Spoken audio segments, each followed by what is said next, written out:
Colonel Scott O'Neill, 2nd Brigade, 3rd Infantry Division. Yeah, so today what you're witnessing is a download of 2nd Brigade, 3rd Infantry Division, coming from the U.S. East Coast to the port of Bremerhaven here in Germany. And as part of that, what we're doing is really getting our equipment staged for armored movement through Germany and into Poland.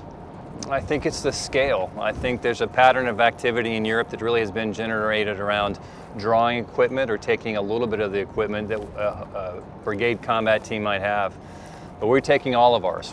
So the entire Armored Brigade combat team is coming with our personnel and equipment. So I think it's getting the people and equipment in the right place to conduct the operations and training. And that's really been, the scale of that has been something that's probably atypical of most recent deployments.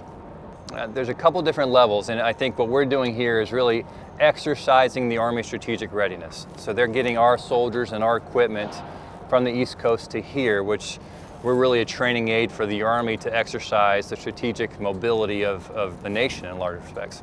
Once we get here though, now it's about us getting tactical readiness that we're building. And I think it's one of our mission essential tasks is to deploy the brigade combat team, and once we've gotten to a place, then we have to be able to fight. Exercising a full spectrum of those readiness and essential tasks now. And I think what you're going to see is us executing strategic readiness on behalf of the Army, and now coming in and being able to go after our tactical essential tasks as a brigade combat team. Yeah, what we did is really focused on our fundamentals. And for us, it's maintenance, it's gunnery, it's about small unit maneuver and training. If we can do those three things well, we can go anywhere in the world and fight. In addition to that, though, what we focused a lot on is really the deployment of the brigade. So teaching junior leaders and soldiers how to get their equipment ready, how to get themselves and their families ready, and move them from the United States anywhere in the world, but in this particular operation to Europe. Well, it's Defender 20, which is really the United States sort of signature exercise as part of our NATO alliance with our allies. And because of that, part of the NATO exercise, interoperability is a core training objective for us. And ultimately, we're going to be operating with the United Kingdom, Great Britain, Poland, so all three countries and more operating with us at the small unit level. So how do small units maneuver and fight together?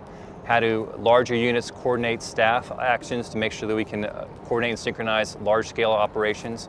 And then at echelon, how do we fit inside a NATO superstructure to go ahead and execute these readiness functions?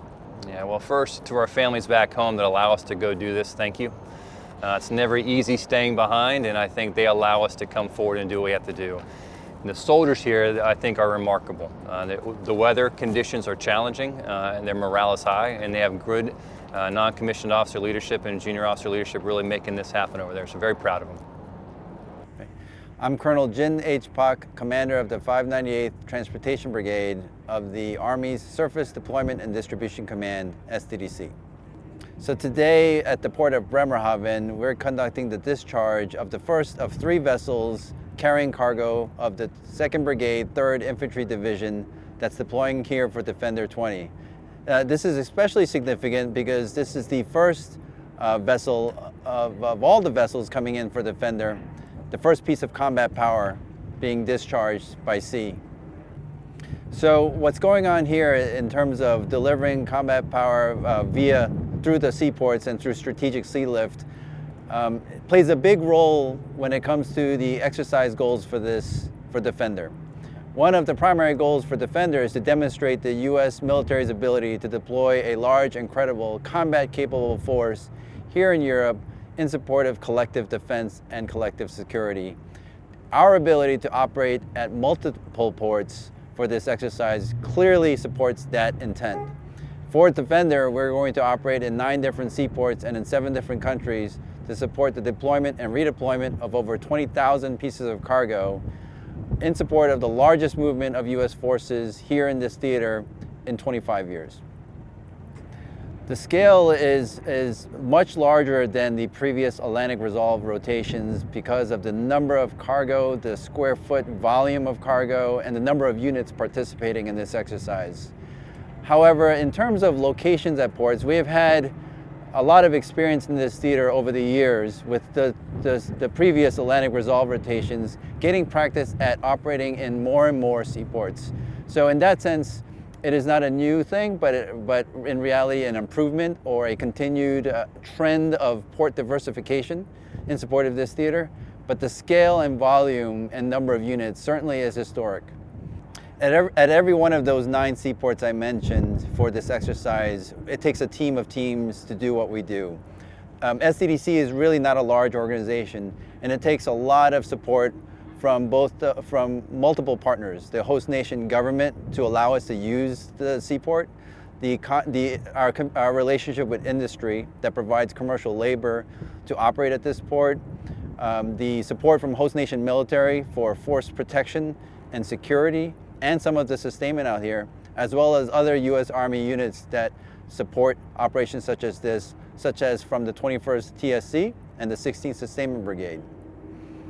It's exciting. We were at the ramp of the Ark Endurance, and when the ramp dropped and you saw that first M1 tank roll off, it carried special significance because that is the tip of the spear in terms of combat power. The first combat platform to touch European soil in Defender, so it definitely was a historic moment. This is the largest movement of U.S. forces here in this continent in 25 years, and that was the first piece of combat power for that formation, for that deployment, arriving here in Bremerhaven. What SDDC does is operate at the seaport. That is key terrain where the strategic level of the Joint Deployment and Distribution Enterprise meets the operational activities of the supported combatant command. It's where the strategic meets the operational and then the tactical. So it's the ability for us to bring combat power over strategic sea lift and integrate it to the requirements of the supported theater. So for us to do this in multiple locations for Defender not only is important for USAREUR and the United States Army Europe and EUCOM, but it's also important for US Transcom and SDDC to demonstrate our ability to provide that strategic lift. I think it's especially important and to mention that it's very significant that the first vessel for Defender arrives here at the port of Bremerhaven because the U.S. Army has maintained a long history of continued presence for the past 75 years since June 1945, since the activation of the 17th Major Port Command back then to support the redeployment of forces after World War II, a tradition that continues all the way up until now with the continued presence of the 950th Transportation Company, one of my subordinate units underneath the 598th Transportation Brigade, SDDC. So we think it's very appropriate and historic that the first vessel for Defender arrives here at the port where we've had the longest continuous presence.